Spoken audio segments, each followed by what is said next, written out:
Então vamos ver as alternativas. Letra A. O ingresso da União Soviética na aliança antifascista formada por França, Estados Unidos e Inglaterra é o que gerou a desconfiança do Japão anticomunista. Não, pessoal, não é nada disso. Não é nada disso. Esse antagonismo Japão e Estados Unidos tem a ver com razões imperialistas, razões econômicas. Letra B.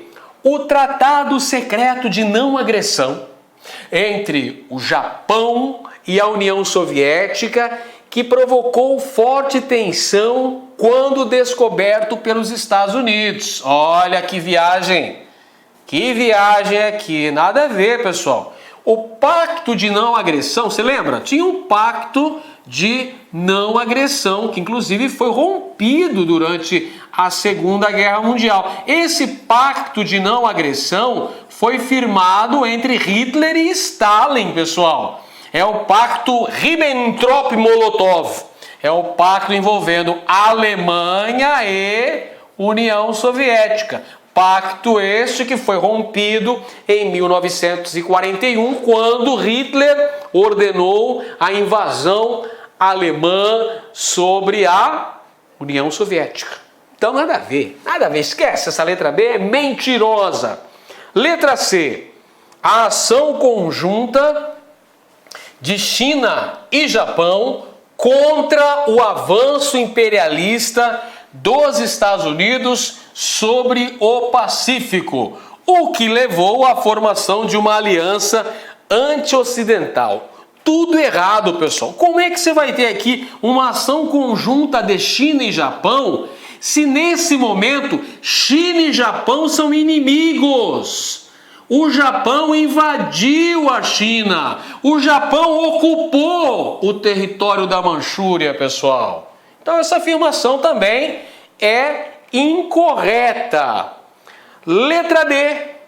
O expansionismo japonês na China e na Indochina, que contribuiu para que os Estados Unidos decidissem embargar as importações japonesas de petróleo. Agora sim encontramos uma afirmação coerente. Essa sim está corretíssima, pessoal.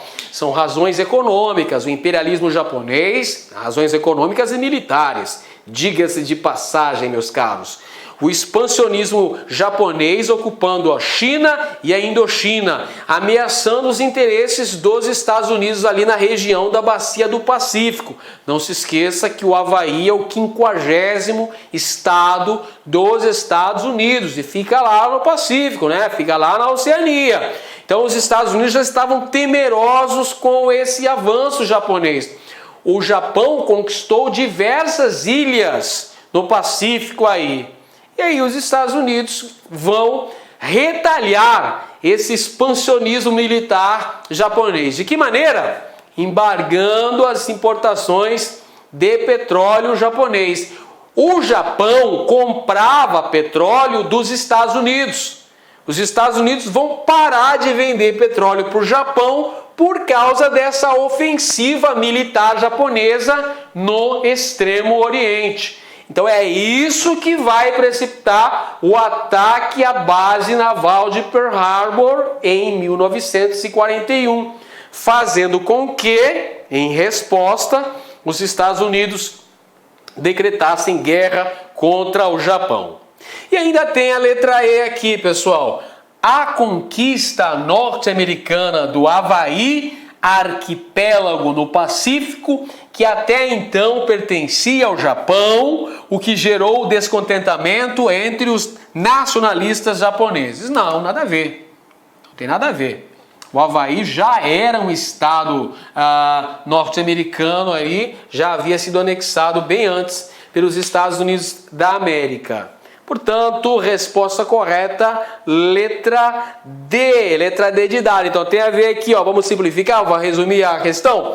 O imperialismo nipônico, crescimento militar e econômico do Japão, conquistando territórios do Oriente, como por exemplo a China, vão colocar em ameaça o domínio dos Estados Unidos na região do Pacífico. Leia-se Havaí. É por isso que os Estados Unidos vão mandar o seu exército atacar o Japão, moçada. Olha a figurinha aqui do Capitão América, que é um super-herói criado aqui no contexto da Segunda Guerra Mundial. Tá vendo que o Capitão América não usa arma? A arma dele é um escudo, tá percebendo? Só para se defender. Então, quer dizer, defender os interesses dos Estados Unidos. Então, dentro dessa ótica, quem agrediu, aqui, ó, foi o Senhor Miyagi, que foi o Japão agrediu, atacando a base de Pearl Harbor no Havaí. Então os Estados Unidos mandam para lá o Capitão América, vão mandar o exército americano para destruir o Japão. Beleza? Vamos então para a próxima questão. Agora vamos falar de Brasil, moçadinha. Agora vamos falar de história do Brasil, começando pela Era Vargas. Olha aí a questãozinha que a VUNESP trouxe para a gente. No Brasil, o reconhecimento da necessidade de proteger o patrimônio histórico e artístico já havia sido apontado nos anos 1920, época em que se registraram iniciativas locais e estaduais. Então vamos lá, vamos grifando aqui palavrinhas importantes. Patrimônio histórico e artístico, né? Grifamos também a década de 20 e iniciativas locais e estaduais.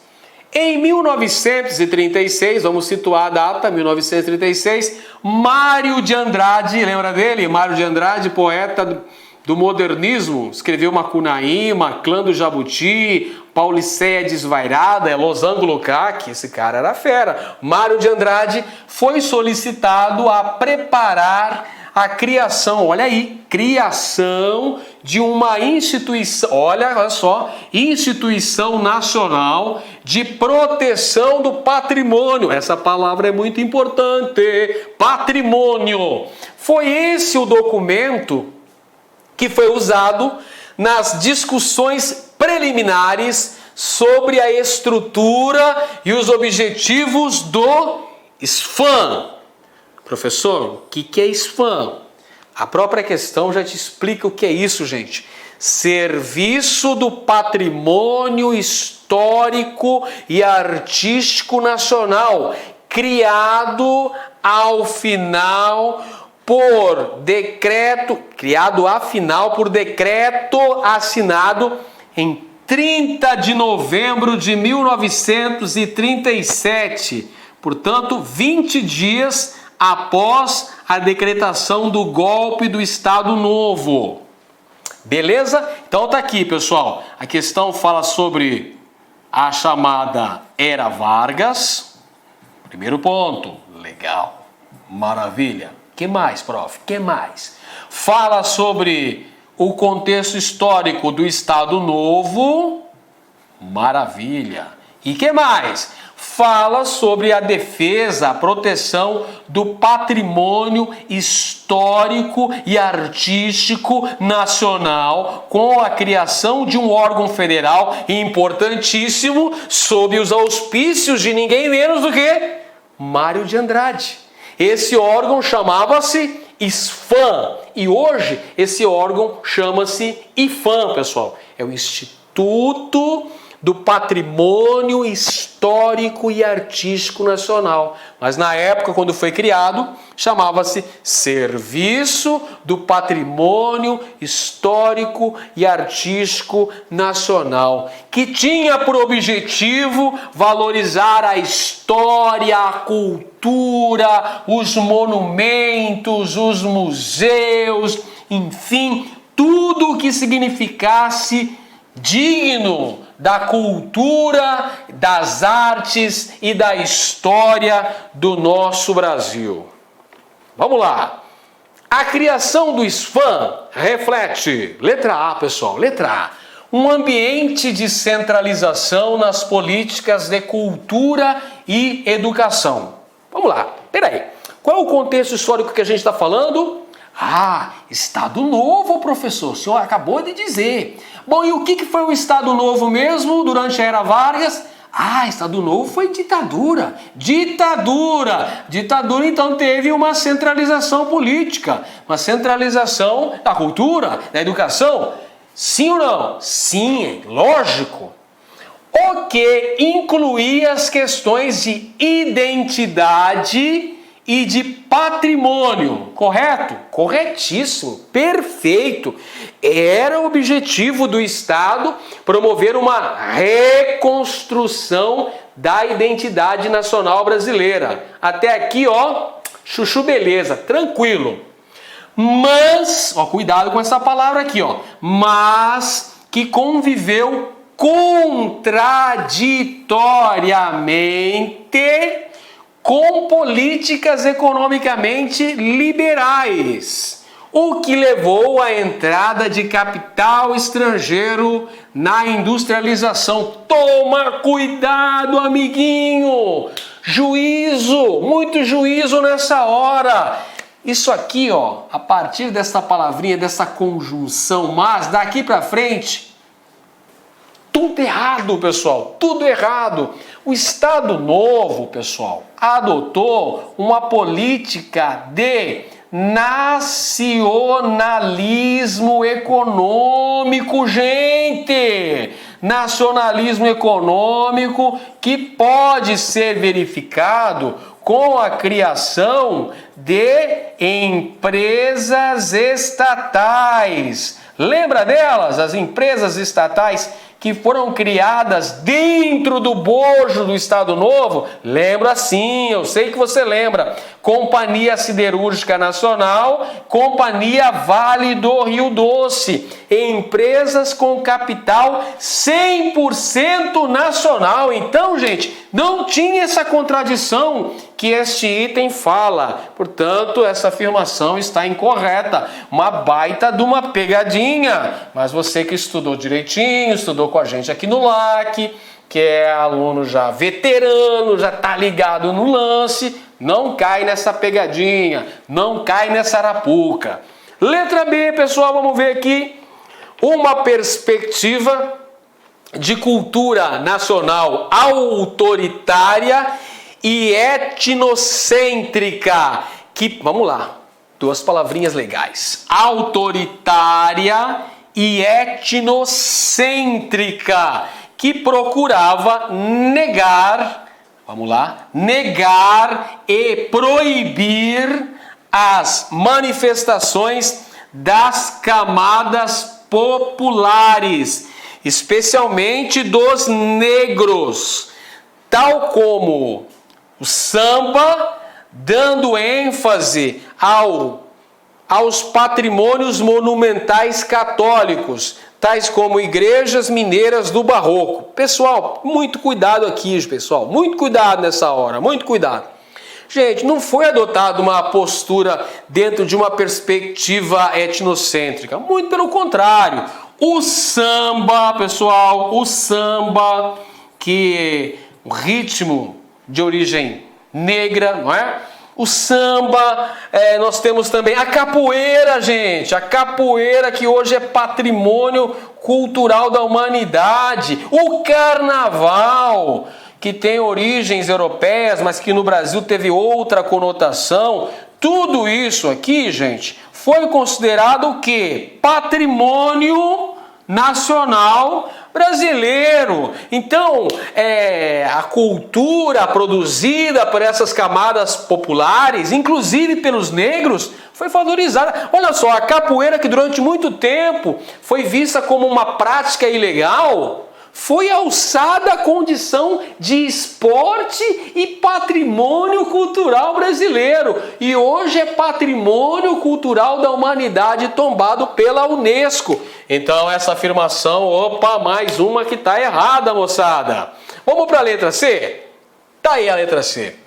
Um momento histórico de preservação e valorização dos patrimônios, símbolos, bandeiras e hinos municipais, regionais e estaduais, com o objetivo de fortalecer as múltiplas identidades a partir das quais se constituiria uma única identidade nacional articulada pelo Estado.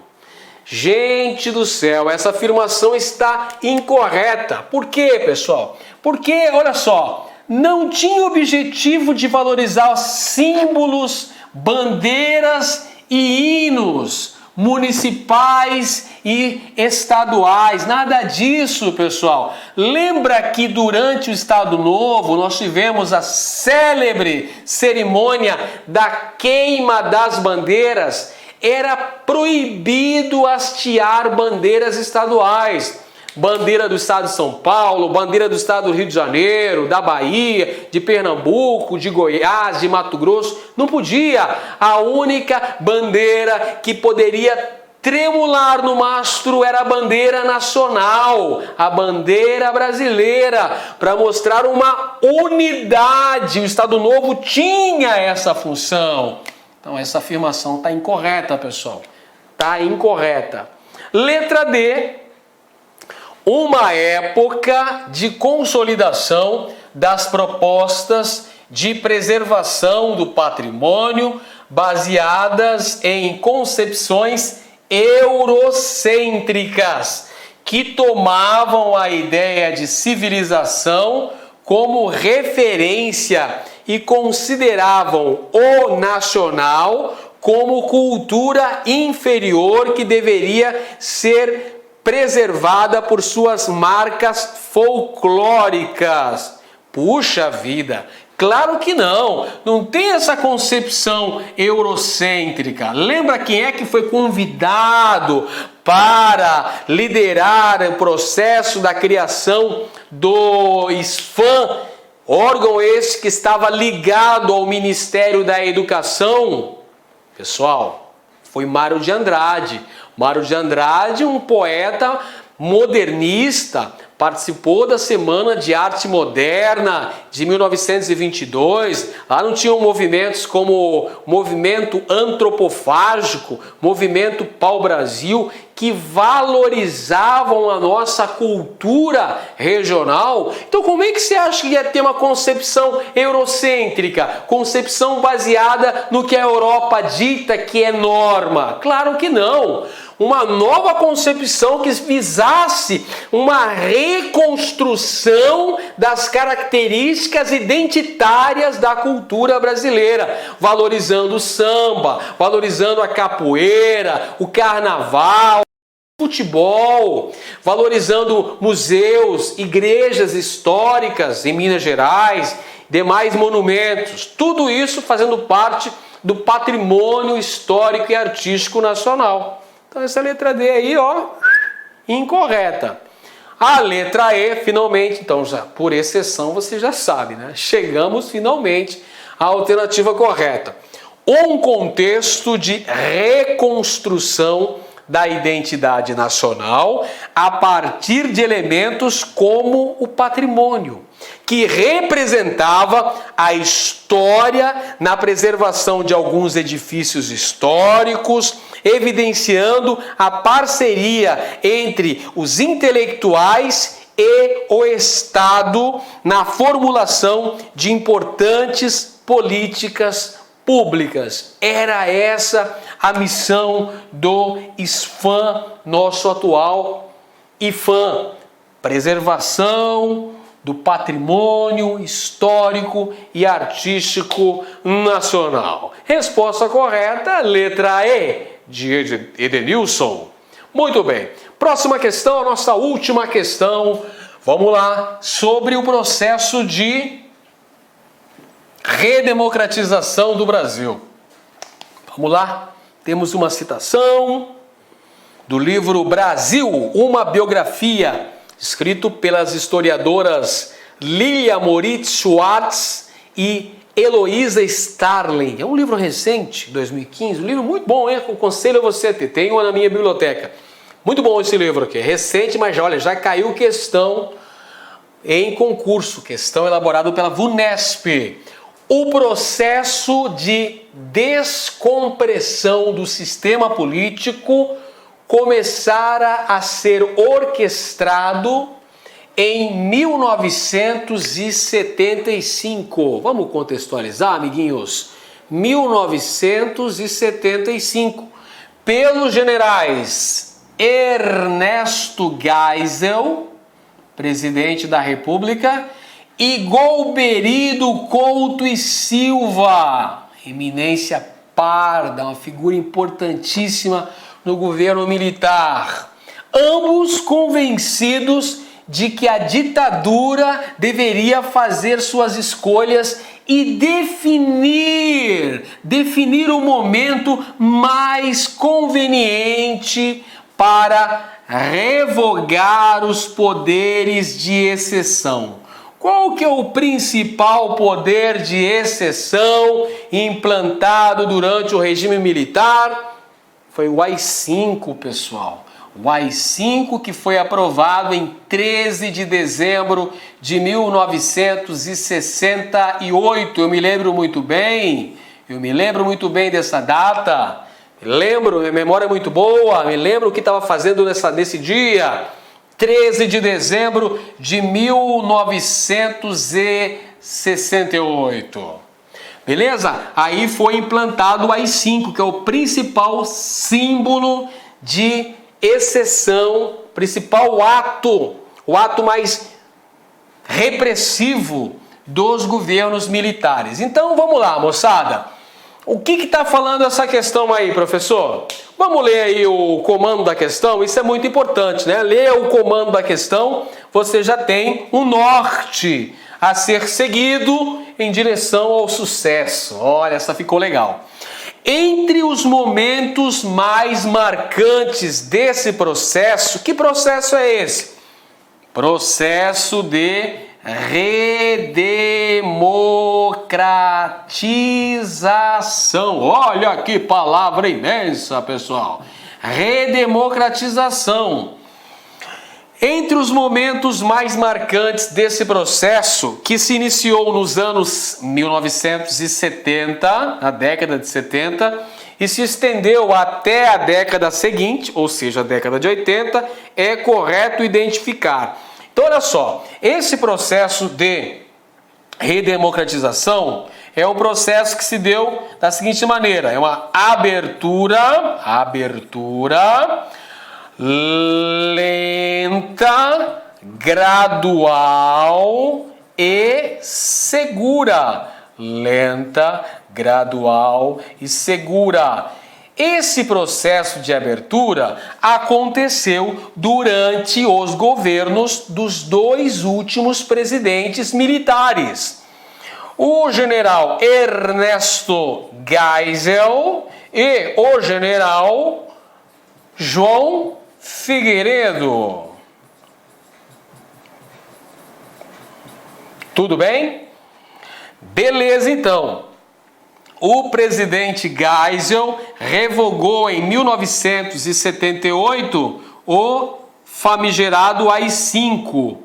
O presidente Figueiredo assinou a Lei da Anistia em 1979, aprovou no mesmo ano a Lei Orgânica dos Partidos, promovendo então o fim do bipartidarismo, que na época existiam só dois, não é? A Arena, o partido do governo militar, e o MDB, o partido da oposição consentida. Em 79, há uma nova lei orgânica dos partidos que promove o pluripartidarismo. Outra coisa ainda aí, governo Figueiredo, 1982, eleições diretas para governador dos estados brasileiros. 1983, campanha das diretas já. Campanha das diretas a partir da emenda do deputado mato-grossense Dante de Oliveira, do PMDB.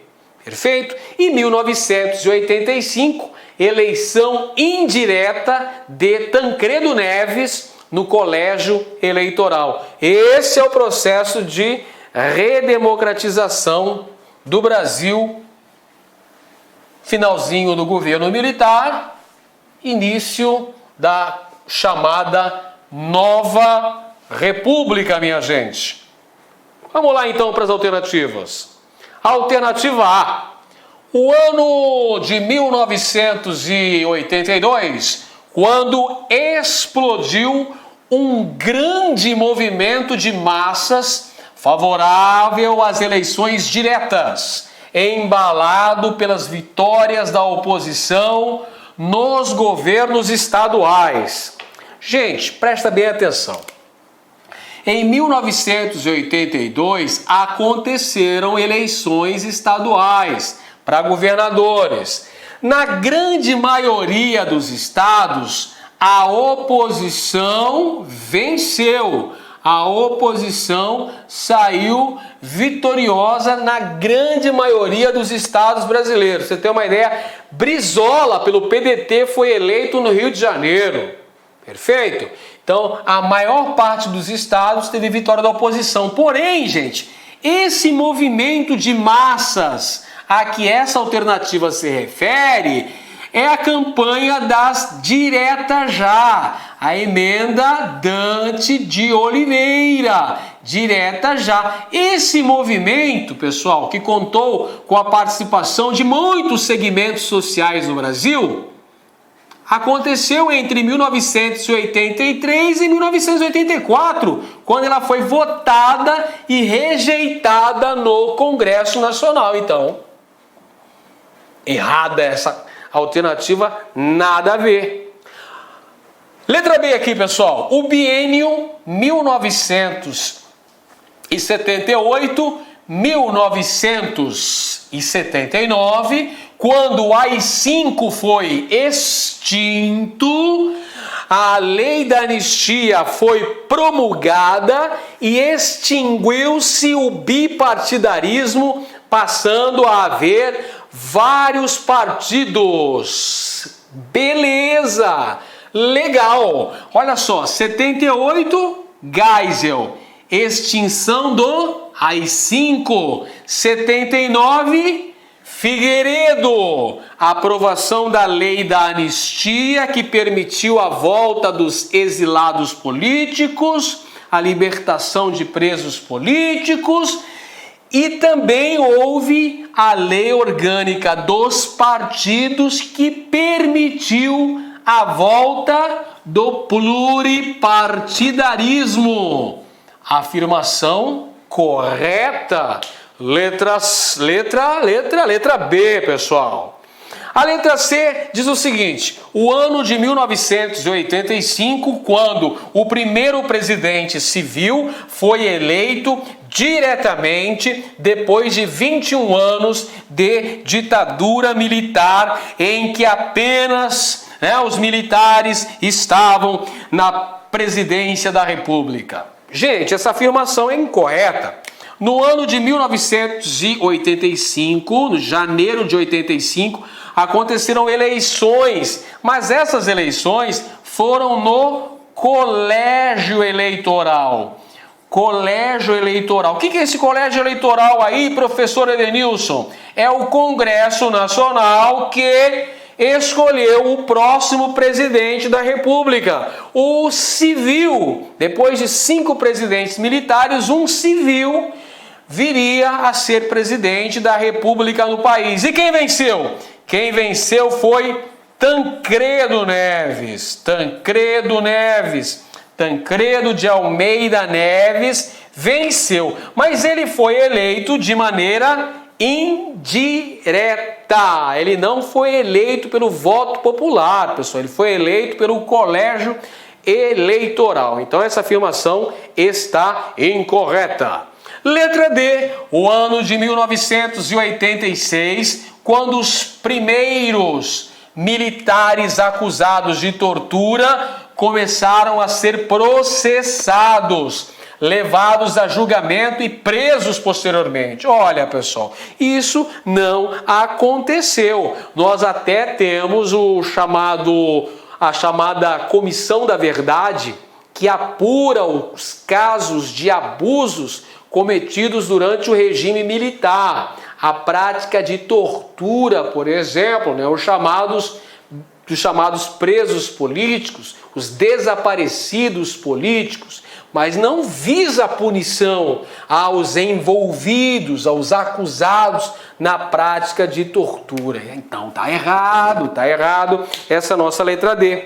E finalmente a letra E, o biênio 1988-1989, quando foi eleita a Assembleia que escreveu a Constituição, que só entrou em vigor depois do plebiscito sobre a forma de governo em 1993. Tudo errado aqui, pessoal. Por quê? Essa Assembleia, ela foi convocada nas eleições de 1986. Eu vou até colocar um cronograma aqui, ó. Cronograma correto seria o seguinte. Aqui tá tudo anacrônico. Vamos lá. O cronograma seria o seguinte: 1986 aconteceram eleições para a formação da Assembleia Constituinte. 1987, 1988 aconteceram os trabalhos da Constituinte, que tinha como presidente, quem que era o presidente? Ulisses Guimarães. 1988, lá no dia 5 de outubro, foi aprovada a nossa atual Constituição, gente. A Constituição Cidadã, que está em vigor até hoje. 1993 aconteceu um plebiscito para a escolha do sistema e do regime de governo do Brasil. A população foi às urnas para escolher entre república ou monarquia, presidencialismo ou parlamentarismo. Venceu a república presidencialista. Legal? Então essa afirmação tá errada, pessoal. Como a gente já viu antes, a única alternativa correta dessa nossa questão é a letra B. Letra B de bocejo. Legal? Muito bem. Aconteceu o processo de anistia levado a cabo no governo do presidente Figueiredo e a lei orgânica dos partidos que promoveu o retorno do pluripartidarismo. Um grande abraço para todo mundo, espero que você tenha acertado todas essas questões, que tenha gabaritado conosco aqui no LAC Cursos, estudando com foco, com força, com fé, estudando, preparando-se de uma maneira condizente para ficar cada vez mais competitivo. Um grande abraço para você. Tchau!